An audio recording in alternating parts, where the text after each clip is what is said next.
Hello, everybody. Welcome to Fantrax Fantasy Football. This is the news.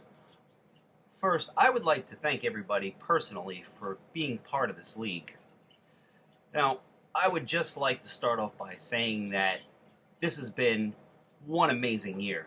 I mean, there's been ups and downs and every which way, and it's still a close race.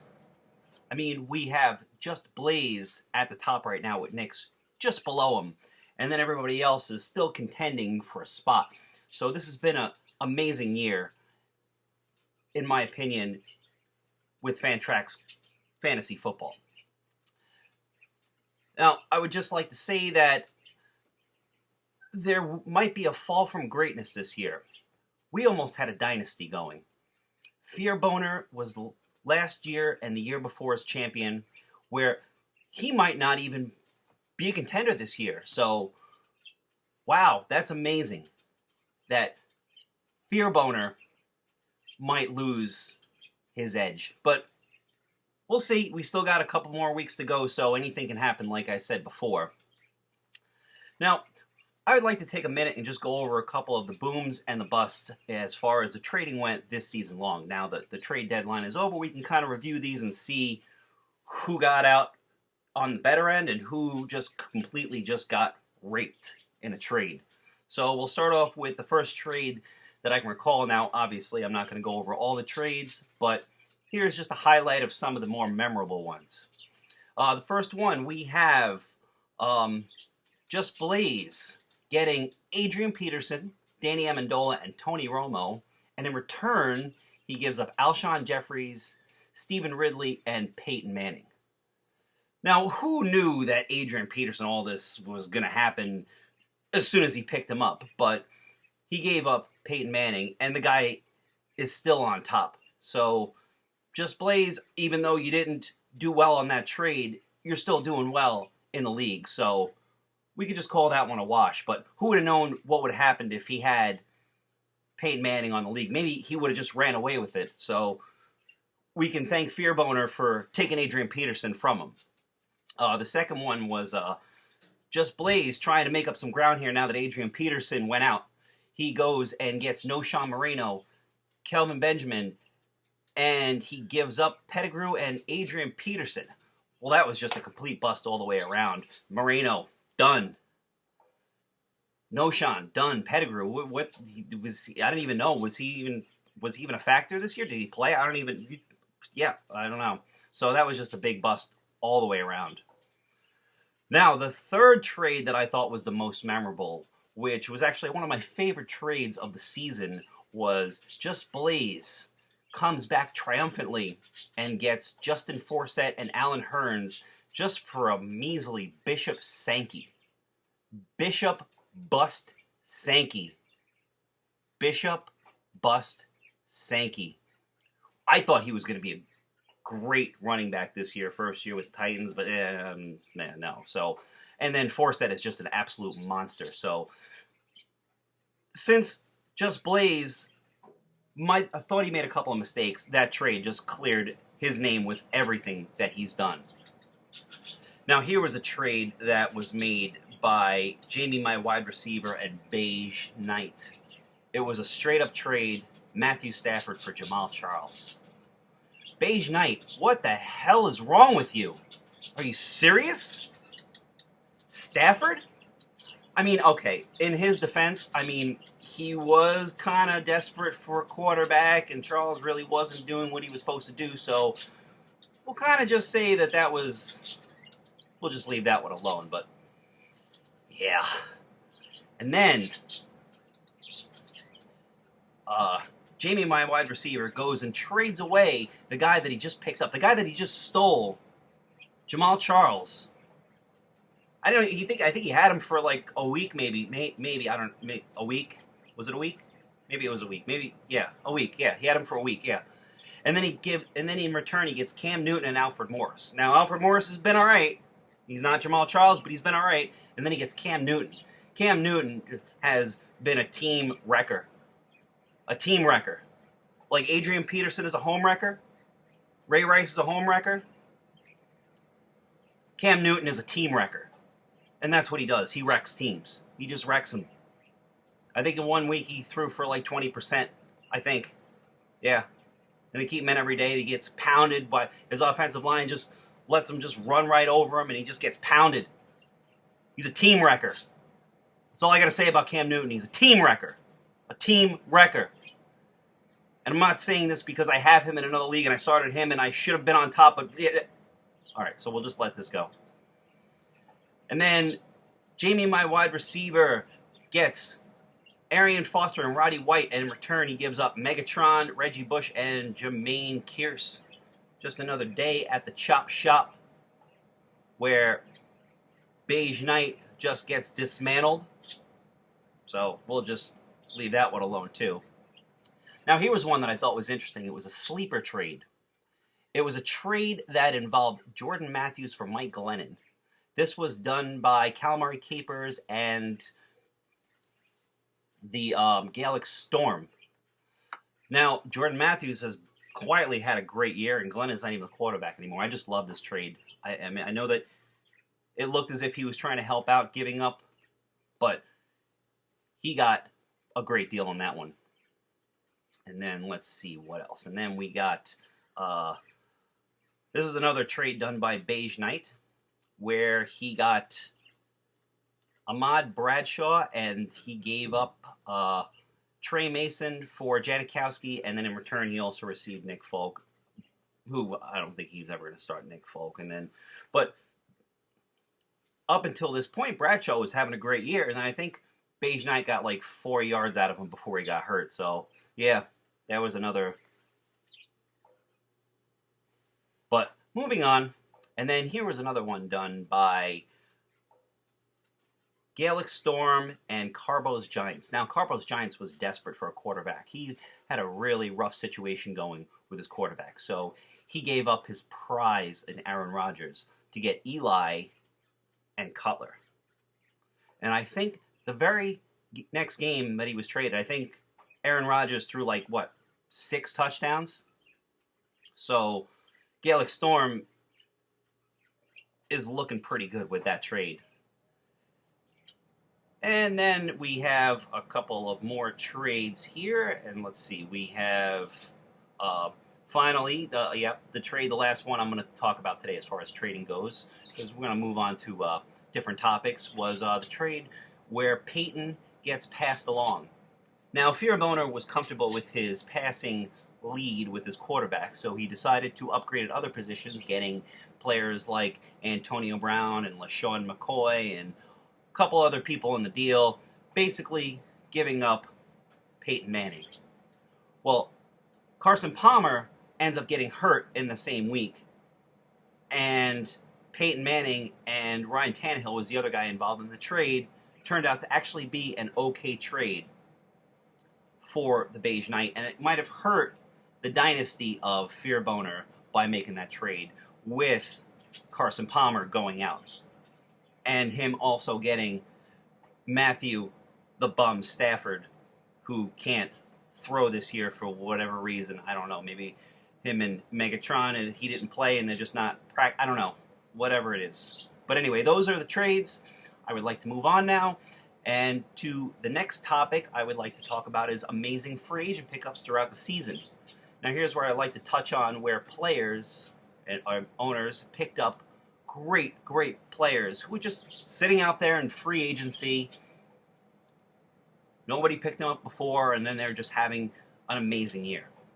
The first one, I know this is a little premature, but the Beige Knight picks up Josh Gordon in the 3rd week or something, and he just came back, and he looks like he had a great start, so looks like he'll be good going the rest of the way. Another one was Fearboner. Fearboner picks up Forsett. I mean, if anybody could turn back the clock, they would just probably would have drafted Forsett because he just looks that great. And, with the whole Ray Rice thing, I mean, nobody knew with this and that, but, I mean, Forsett is having an amazing year. But not on Fearboner's team, so that's another story. Larry Donnell, Gaelic Storm, that was a great pickup. if anybody, tight ends are very hard to come by, especially the ones who will succeed. I mean, you got to take these guys early, like the Jimmy Grahams, the Gronkowskis. You got to take those guys early. So picking up a guy like Donnell on free agency, that's an amazing pickup for Gallic Storm. And then Fearboner picks up Crowell. Now, at the time, we didn't know who was going to be the running back for the Browns, but I mean, Crowell looks pretty darn good. So, but no, he dropped him. Sorry, scratch that one. He dropped him. Now, Kyle Orton. Kyle Orton was a great pickup. Now, the only reason I say this is a great pickup, not that Kyle Orton is a great quarterback, but this was at a time when people needed quarterbacks in their lives, and they didn't have quarterbacks in their lives. So picking up Kyle Orton was a key thing to do by Team Butler. Team Butler, I give you kudos for that. Mohamed Sanu by Team Butler again. Now, Team Butler, he did a great job picking up Sanu after he was picked up and dropped and picked up and dropped, and I think there was, I don't even know how many times he was just sitting out there, but then A.J. Green gets hurt, and Sanu becomes the guy, and he put up great numbers throughout the season. Another one, this is another player that, the same situation. He was picked up, he was dropped, he was picked up, he was dropped, was Denard Robinson. Denard Robinson was a guy who nobody knew was going to be the starter. They didn't know if it was going to be Storm Johnson, and Toby Gerhart was drafted, and he just turned out to be a complete flop. And then Denard Robinson comes along and just steals the show. So, great pickup by Gallic Storm. A couple others, Martavis Bryant for the Knicks. That was a great pickup. Jonas Gray. We can call him a one-hit wonder pickup. I mean, he probably could have sold him super high after that monster game he had, but then he ends up oversleeping, and then that's just a whole nother story. This is a pickup that I liked, was Mark Sanchez. I like that pickup. I like that pickup because Knicks got him, and Knicks needed a quarterback because he had 2 Week 10 bye quarterbacks. Picking up Mark Sanchez for him was huge. Huge to stay competitive and be in second place. I love that pickup for you, Knickerbockers. Let's see. Then C.J. Anderson picked up by Beige Knight. He was another one picked up, dropped. I mean, this whole Denver bag. Who knew what was going to happen and all this stuff. But it ended up giving him an all-important trade that he needed. So I like that pickup as well. And then, of course, the final one was another one by our great Beige Knight, who doesn't look like much right now. His team does it's hurting a little right now, but it's getting there. Still got some time left. I mean, maybe if the NFL would add a couple more weeks into the season, Beige Knight might do all right. So, I mean, but that's another story. Was Connor Barth. Now, Connor Barth was just recently signed as the Denver kicker. So having him is going to be like an extra point machine. Extra point machine. I want to say it again. Extra point machine. Machine. Okay. Sorry. Now, getting back to other topics. Just want to say, first year in the league is Just Blaze. Now, some people are wondering, is Just Blaze all the hype? Is he really who everybody says he is? I mean, is he a contender? Is his team going to fall apart in the last couple weeks? I mean, we'll see. We'll see what happens. But Just Blaze, I mean, I'm just looking at his team, and let's see. All right, he's got DeMarco Murray. He's got Forsett, 2 running backs. They're amazing. But then let's look at his wide receivers. Now, he has these are his 5 starting wide receivers. He has Kelvin Benjamin, Michael Crabtree, Riley Cooper, Mike Evans, who turned into an absolute monster after Week 9. But, I mean, I think Mike Evans is his best receiver, but that's his receiving core? And he's in first place? What? I got to go back and we got to check some of these, make sure all the standings are right, because I don't see how having a wide receiver selection like Calvin Benjamin, Crabtree, Riley Cooper, and like I don't see it. But I think he's got Gresham's as tight end. I mean, Gresham's okay, but I mean, it's I don't see it. But he does have Arizona's defense and he has Baltimore's defense, so I think that's kind of where he made up a lot of ground. He's got 2 pretty good defenses. So and all the categories count. All the categories count. No one category is stronger than another. So, sometimes having those two defenses can make up for other things. But we'll see if Just Blaze can hang on and become this year's Fantrax champion. So, anyway, sorry I'm getting a little carried away with myself, but moving on. Another one is Gallic Storm. Gallic Storm is hanging around. Like in Rounders when they're playing the card game and KGB is hanging around. Hanging around. That's Gallic Storm. He just hanging around. He just lingers in that spot, and who knows, he can come up, he can come down, but he just is in that spot where he can just take off. And especially with Aaron Rodgers on his team, he's a serious competitor. And actually, he is my pick for this year's champions. But we'll see what happens with that. All right, just a couple other things is want to talk about the bonus categories. If anybody doesn't know, the bonus categories are receiving touchdowns for $75 and sacks for $50. And I think Handshot First is in the leader with those two categories right now. So if he wins both those categories, that's his entrance fee. So right there, just having those two bonus categories is huge. But still anybody's game. Now, we want to talk a little bit about players who have fallen from grace. What I mean by falling from grace are players who were drafted really early and then just became insignificant. We'll start off in the first round. First round, we have Fearboner takes Adrian Peterson. Bust. Megatron, taken by Jamie, my wide receiver. Bust. Seattle's D, taken by Team Butler. Double bust. And taking a defense in the first round, I mean, it's category, so can't argue with him. Round two, we have Phil Dawson, taken by Team Butler. Phil Dawson, a kicker and a defense, rounds 1 and 2.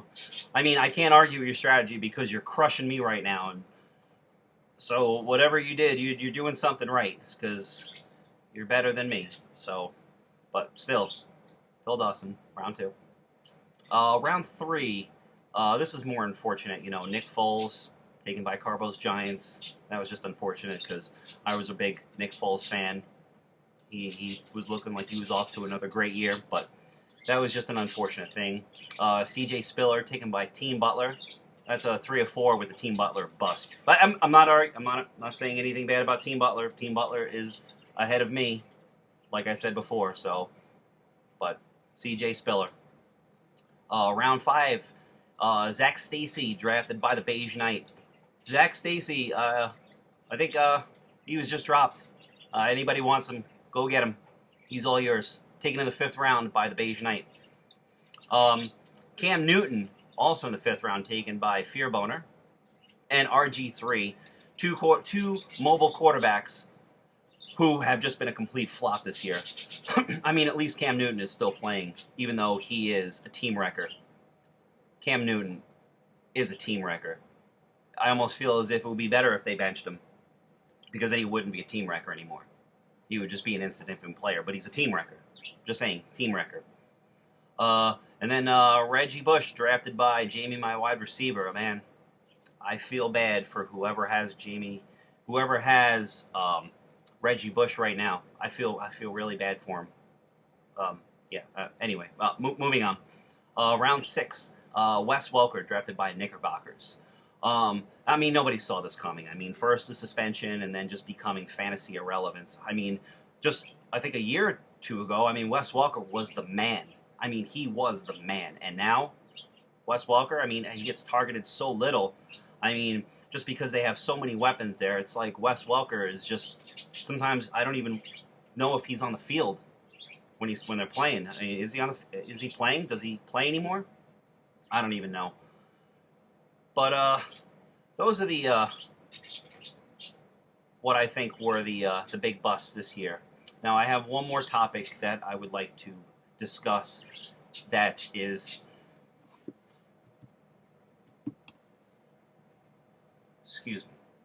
Sorry, we had some technical difficulties. I have one more topic here that I would like to discuss, and I would just like to take a moment of silence because one of the league owners is missing. He was last seen drunk at a bar, and he was saying, "Running backs, running backs. All I need is a running back." I found this. Have you seen this man? This is Matt Ross. He's missing. Matt Ross is missing in action. He was last seen, I think, week 5. But please, if anybody's seen this man, please reach out to the local authorities because his family and his friends, they love him. They love him very much. And I just want to show you one more time just so you can get a picture so you can see. This is Matt Ross. Matt Ross is missing. He's missing in action. So please, if anybody's seen him, reach out and let somebody know right away.